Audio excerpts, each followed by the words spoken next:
Time since working Divine Light Spiritual Foundation, and I got it out. So how many of you have never heard me talk or speak or, wow, okay. Well, thanks for coming out on such a beautiful day, and thanks for not reading the website because it's on there. But I've been working, that's probably why Alva ditched. Anyway, oh, Ron, oh, I feel sick. I had to make a few notes for today just because I want to cover some stuff. But I always want to start with a couple of stories. Last night we went, two of us, Donna Warwick and I, were on Your Fortunate Life. We went to Belleville to visit a lady that we've known for quite some time. She's 48. She just had a couple of brain tumors operated on. But she's a delight, you know. So you have expectations when you go into a situation like that. Like I wasn't being a healer or anything. I was just going to visit. And we were expecting her to be fairly low emotionally because she's gone through chemo and radiation and all that stuff, not to mention other neurological, anyway, blah, blah, blah, blah. So we got in there and her emotional state, I would say, was a 9.5 out of 10, you know, and her physical state was just infinitely better than I would have ever expected it to be. So it was one of those deals where, you know, you get a whole lot more out of the visit. I thought it was going to help her. I think she helped me more because her spirit was really up, right? Mentally, it was like a little game of fill in the blanks. She'd say, oh, you know that thing, we went to see a friend of ours who was playing at a pub there. That was the excuse for the trip. And he'd say, well, what would you like me to play? And she'd say, well, you know that song by that guy that was in that movie? And I was like, yeah, that one, exactly. Oh yeah, Bob from Nanaimo. I have coffee with him every morning. That's a story from San Francisco when I used to live there. Oh, you're from Canada. Do you know the Bob in Nanaimo? Of course. I gotta see him every week. It's only 4,500 kilometers away. But it reminded me of a story. The two men and the two women are visiting, and the two guys are in the living room, and the two women are in the kitchen, and they're talking. The one guy says, you know, we went to this restaurant last night. It was fantastic. The food, the service, the price, everything was just amazing. The ambiance. So the guy says, okay, so what's the name of the place? He says, oh, you know that flower that has the stem with the thorns on it and the beautiful fragrance and stuff? And the other guy says, you mean like a rose? And he says, yeah, that's it. Rose, honey, what's the name of that? So that's kind of what the evening was like with Shelley. It was a little different. Now, I have been working this story on various people, and so this is a little survey. I'm reading an anti-gravity book, and I just can't seem to put it down. Okay, good. All right, we got that one done. Literally.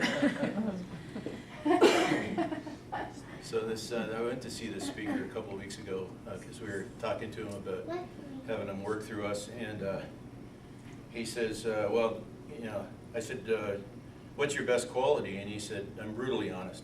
And I said, okay, so give me an example. He says, well, or no, I know what happened. Donna said, I don't think that's so bad.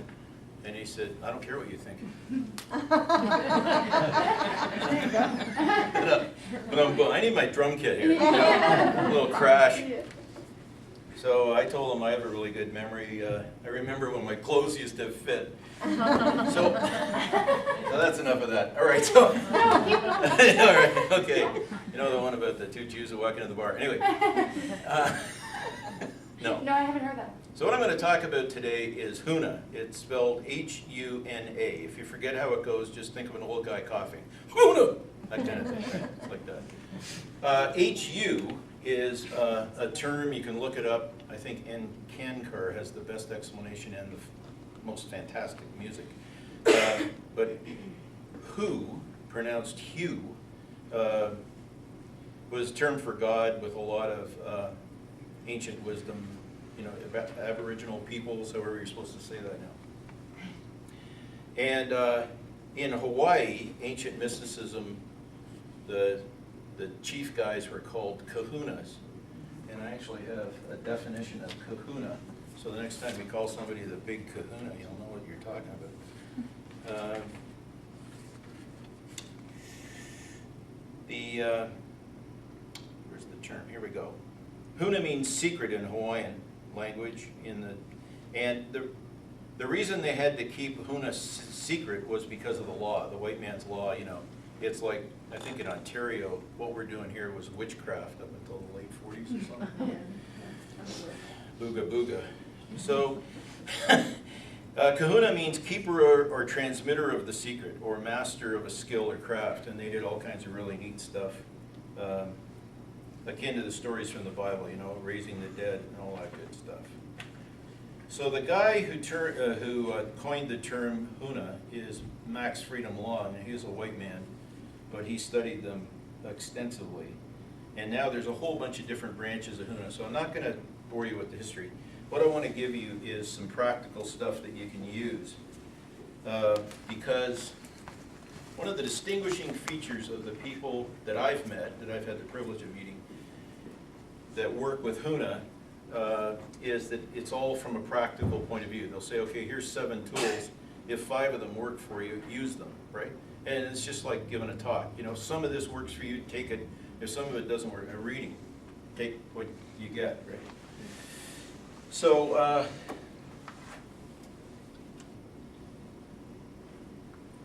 I've been using a pendulum for God knows how many years, decades, and I went to a 2-day, more or less intensive Huna workshop in May. And it's the first time that a few things fell into place for me, but certainly the power of the pendulum to be able to contact your other selves was really critical. Actually, I'm going to read my list just because I want you guys to get this. Oh, maybe I got to explain this just a touch. Okay, so think of a triangle, and equilateral triangles, okay, you can make an isosceles triangle. I don't care what you do with it. I had fun with math. Most people have math.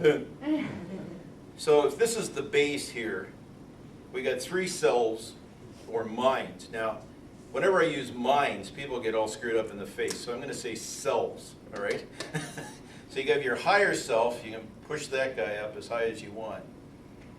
And then on one side of the base, you've got your conscious self. So this is your conscious mind, control freak, makes all the decisions, thinks it's in charge, captain of the ship, you know the deal, right?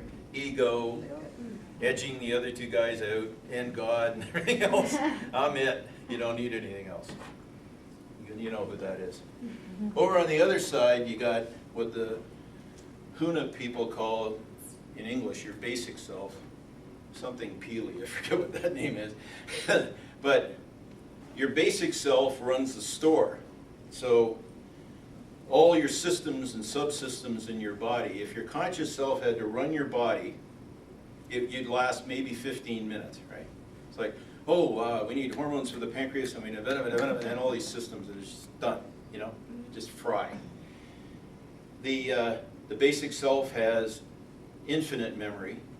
If you can't get to it consciously, you can get to it through meditation or hypnosis, which, by the way, in my humble opinion, which doesn't reflect the views of Divine Light, is the same thing. You're parking your conscious mind so you can get through to your subconscious, basic self. Subconscious mind is the other thing. And, or to your higher self. Okay. So 6 lines of communication between you and your basic self. Think of 2 one-way streets between you and your higher self, and between your basic self and your higher self. All right, so he said, tucking his pocket back in. I get dressed.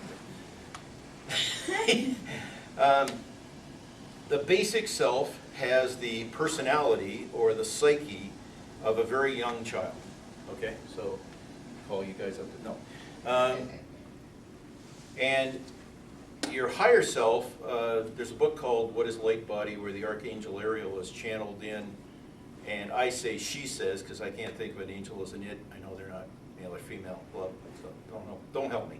But the Archangel Ariel says that our higher selves, not the divine, our spirit can support upwards of 500 human existences at the same time. I think she says 534. It's an interesting number. I want to find out why she said that.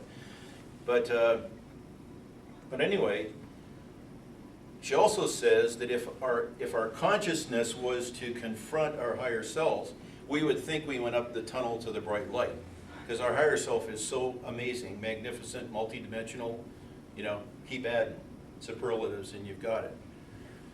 So now, when you come over here, here's this self that's incredibly capable, and all three selves, this is the first aha for me, and it's like, how many years do you have to live before this stuff falls into place, But all three selves are you. They aren't add-ons, they aren't other beings, they're all you, in every way, shape, and form.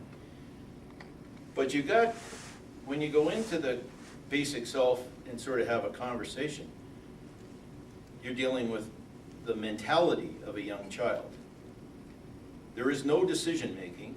Everything is taken as truth.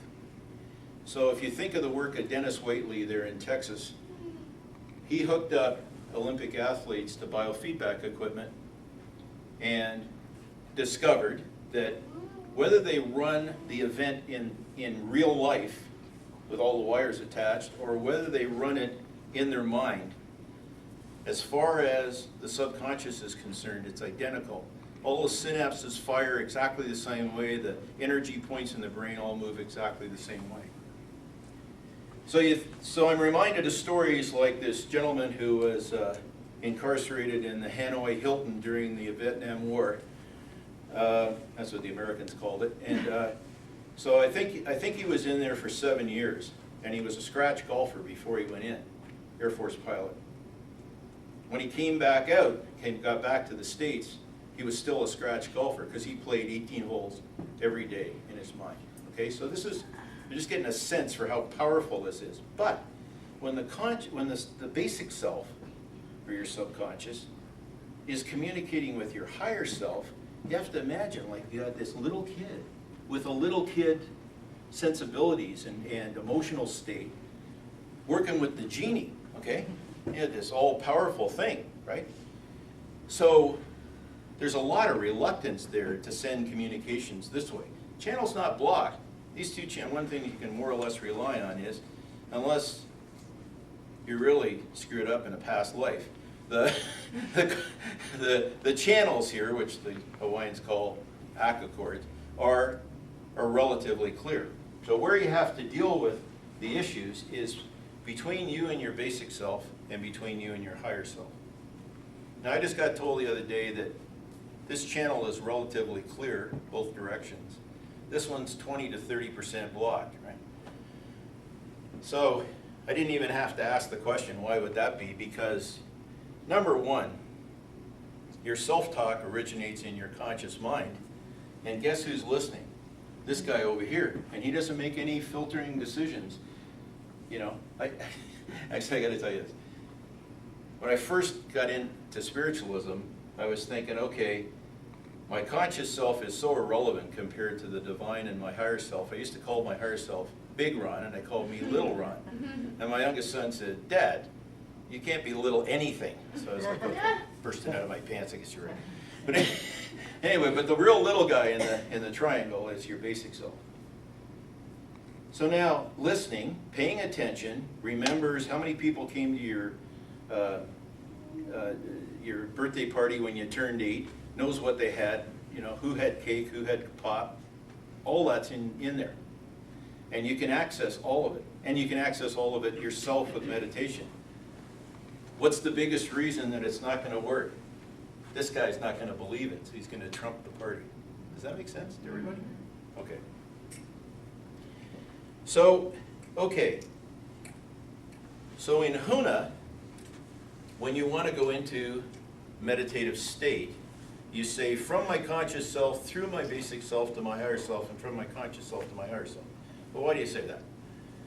Because you want to have a three-way call, but you don't want your basic self to be intimidated by the process. It's already intimidated by dealing with your conscious self, who's been pretty rotten about self-talk. I got to admit that one, folks. I'm working on that. When I screw up, and other drivers, that's my two to heal. The rest I'm pretty good with. So So you're connecting directly to your higher self so that you get the evidence, right? You get the answers that you want. The higher self, unless you've preset stuff, and your higher self will not contradict you, you have to ask. But if you've already determined something and then you say, isn't that right? You'll probably get a yes, even if the answer is really no. So you got to be careful here. I guess I would call it the way you cross-examine yourselves. Because you have to start with, I'm open to the fact that I'm wrong. I'm open to the fact that my preconceived notions are not the way it is. Do I want it to be my way, or do I want it to be the way it is?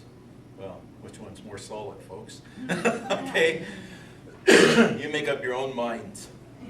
And so, okay, so now let's put this to practical use. I had these incredible kidney pains out of nowhere before that 2-day Huna thing, and I wasn't, healed. But I got back home and I said, all right, so now I want to figure this thing out. So I got all 3 parties on the line. So now your basic self is paying attention and listening, and it's like a recording secretary, If you have a really good event in this communication thing, and you forget some of it, because our conscious mind tends to do that. It goes from thing to thing to thing to thing to thing, right? You get to the kitchen, you can't remember what you came here for, you got to go back to the bedroom to remind yourself. Okay. You young punks will figure that out later. But anyway, but even for people who think they multitask, they don't.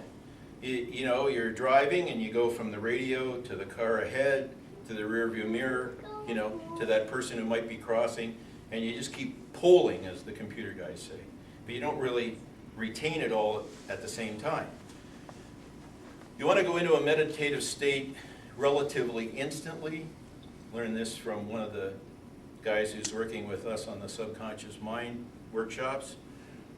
You focus on a point someplace. Doesn't matter where it is. Further away the better. With my eyes, it has to be close. So you hook onto that. And then you pull up something on your periphery, and you pull it in here, and you pull it in, and as soon as you're conscious of all 3, your conscious mind is down. Because you can't do all 3 with your conscious mind. If that doesn't work, do it this way. Some people, believe it or not, I don't know who these guys are, but they have to do it this way. I'm actually one of these, because I was a lineman in football, so I was always paying attention here. These are the guys who can read. Okay, so now we got the triangle in place, 6 lines of communication.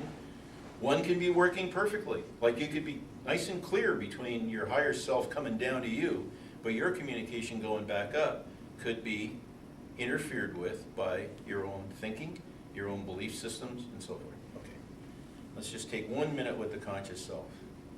A belief is just a thought that you repeat over and over and over again. All right, now I'm just going to hold that over here, because every belief can be changed just like every habit. But I will say this in church, for the love of God, don't try to stop a belief or stop a habit, like stop smoking. Replace it. It's way easier, okay? Like if you're hooked on cigarettes, have a candy, then you get hooked on candies. It's easier to get off candies than cigarettes, and just keep working yourself, right? Esther Hicks talks about, where are you at on the way to the vortex? And you say, I'm angry. Good. Anger's the step. Now the next step is, and the next step is, and just keep working. You don't go like that, right? I mean, if you take 40 years to develop a psychosis, you're not going to fix it like that, right? That's the problem with a lot of the thinking in our society today, is they want a quick fix. And so the quick fixes out there are basically just to dull you down, not to inspire you, awaken you, and enlighten you. Hopefully you get something out of this. So here's your basic self, paying attention to everything, accumulating all of this stuff, and recognizing it as truth. Now, when I do a talk on my truth, I tend to talk about the game plan that the higher self has for this life. I don't get bored with purpose and all that, because it could be just a list of dead ends, which are, when taken together, have a design to them. So lessons. I don't like that word much, but I don't like the word lecture either. So it's just anti-establishment in me. But the basic self's paying attention to all this and absorbing it all and taking it in. Okay, so here's the deal. Bob Proctor does this better than me, but I'll attempt it. From the time that you're conceived in the womb, and I have gone back here to when my parents used to fight when I was in the womb. So I came out with a lot of these preconceived notions about life. And you hear it 6 or 7 times a day for 7 years. Roughly 7 is where you develop a conscious mind. Before that, you're wide open. You just take everything. Maria Montessori calls it the absorbent sponge. So now you have 7 years and 9 months of truth that's come in. It's not your truth. It's not your light. It's not your way. It's just what has been dumped into your empty vessel. Okay? Now, if you bring in karma from a past life, so be it. But just working with this life, from a very practical point of view, if what your whole family believed, if what your whole family treated as their paradigm for the world and how it works was consistent, and it's not consistent with how you as an independent thinker are going to run your life, you got some clearing work to do. You got some healing and reprogramming. Basically, they call it subconscious programming and reprogramming. So we're back to, if you want to quit something, replace it is easier. If you play euchre every night and you're pining about the fact that I'm really getting sick of euchre, well, do something else every night or every Wednesday or whatever it is. So how do you get into the basic self and start working with it? Well, the first thing is, it starts over here, because this is the decision maker. The higher self will not make a decision for you, but it will go along. It will answer your questions, and it will help you. However, beware here, if you have a preconceived notion, it'll go around that barrier. It'll leave it in place. So it'll give you half an answer. Okay? Is this all sort of fitting together? Okay.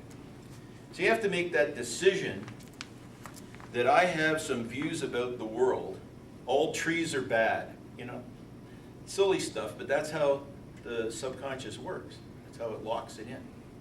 I am going to work on this. I am going to reprogram for what I really want, and you decide what you really want. Now, this is the stuff they left out of The Secret. Because if you have 20, 30, 40, 50 years of repeating the same stuff, the same mantras, the same beliefs about the world, they are locked in, man.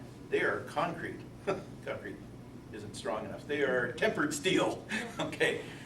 So, in order to replace those beliefs, those habits, you really need to go to work. I mean, 1,000 times a day isn't unreasonable, because you want to tip the balance here, right? You want to say, yes, those are our ancient truths, but they are no longer our truths, my little one. And you're going to coddle this child. You're going to treat it with love and affection and kindness. So I'm good at talking this game. I'm not good at doing it yet, but I'm getting there, okay? The point is, I'm on a mission, and I'm trying to pass it on. The kinder you are, the gentler, the sweeter, the more loving you are towards your basic self, your subconscious mind, the more accommodating it will be. Now just think about this for a second. You ask your basic self, okay, 7 years ago, that rat hole that I was working with, he screwed me, didn't he? Right? What's the little guy going to say? Yeah. He's going to tell you what you want to hear, right? So you get your pendulum out. You say, can I get my basic self on the line? You there? Yeah. We got any interferences? One of the Huna teachers calls energy vultures eating companions. We got any eating companions in here sucking my energy? No. Okay, good. You got any other spirits that have been invited in for any reason? No. And you go through that list. And basically, are you my basic self who was born to me in this life? And you get all that stuff straight. And every now and then when you think you got interferences or you've attracted them, now why would you attract them? Well, that's really simple, right? Your light's getting brighter. As you get more awake and aware, your energy sends a brighter light. So think of being in a dark room and you got all these dullards and you got you with a bright light. Where's the spirit going to go? It's going to be attracted to you, right? I mean, I walk into these rooms and I think, what an attractive group of people I get to talk to. Is it because, you know, you belong on the cover of People? Probably, but more importantly, because your energy is uplifting and spiraling up all the time. Nothing more delightful than walking in and meeting somebody you haven't seen in a couple of years, and they're just in such a better place, because we can all do this. And suddenly the physical stuff, you know, my addiction is food, which doesn't show at all. But we all have those human addictions. You know, we're living in two worlds at once. None of those compare to this, where you can call it lifelong learning. I call it growth and development, because we're starting to become who we really are. We're starting to shed our skin. We're starting to get really into this. Okay, so I know I'm wrapping up, right? Okay, so here's the stuff I wanted to leave you with, because I had to write it out. So our three selves are all us. No add-ons, no additional beings, they're all us. So that's why three selves is better than three minds, because three minds makes me think of, you know, three boats tied together that don't quite want to work with each other. But your three selves can get on the same page. Now, right now, you walk out of this room, you may find an issue where your basic self has accepted the truth that on this issue we go left, your conscious self has decided right, and your higher self is going, when will they ever learn? And so you got to get in sync with one another, right? Not the kitchen sink, you know, S-Y-N-C. Okay.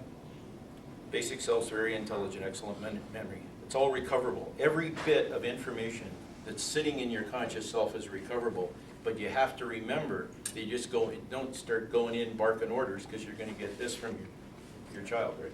Or you're going to get what you want to hear, which is going to help you a bit. Runs all the systems. Basic self is very literal. Doesn't get sarcasm. Doesn't get innuendo, which is not an Italian word. And repetition is huge. Basic self loves ceremony. Think of a 5-year-old going to Disneyland. That's why you set up the little sanctuary in your place. That's why you always light the candles in the same order. That's why if you want incense, you always put it in at the same place. Ritual. It's just like a dog, you know, pops up at 3:05 every day for its walk. That's what the basic self's like. Work with it. Work with ritual and ceremony. That's what it loves. That's how you open the door. That's how you communicate. There's only 4 pages, Bart. When dosing, it will tend to tell you what you want to hear. This guy will tend to tell you everything that you asked for except what you've already decided. So you have to unlock before you get in.